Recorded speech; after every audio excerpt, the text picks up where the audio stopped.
In the last few decades, the word trauma has been somewhat popularized because of the emergence of having a diagnosis for PTSD and a lot of research around showing us how trauma manifests for people, what the symptoms are, and what kinds of events traditionally cause those types of symptoms.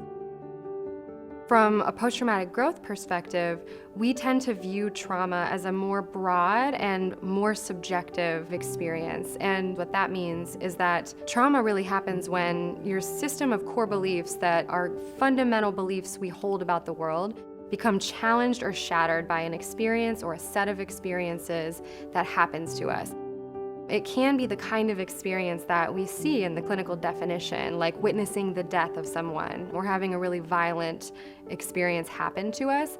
It also can be different things for different people. So when we talk about having our core beliefs shattered and challenged, we know that that can happen to somebody in the aftermath of potentially leaving the military or retiring from their lifelong career, things like that, that we wouldn't necessarily traditionally think about as trauma, but we can measure that and see the extent to which somebody's core beliefs were actually challenged by something that happened to them. To what extent has this specific event or set of events caused you to question things about your life, to question things about the world and your place in it? That's what we consider a traumatic event. When that happens, we don't necessarily recognize that it's happening to us.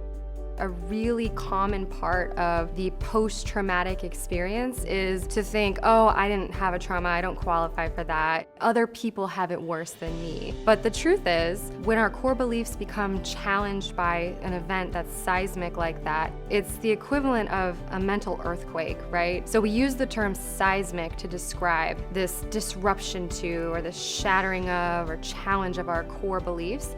And the reason we use that is because just like when an earthquake happens, we are left with this kind of rubble. We're left with only some pieces remaining of our sense of self, the way that we saw the world and really thought about our place in it.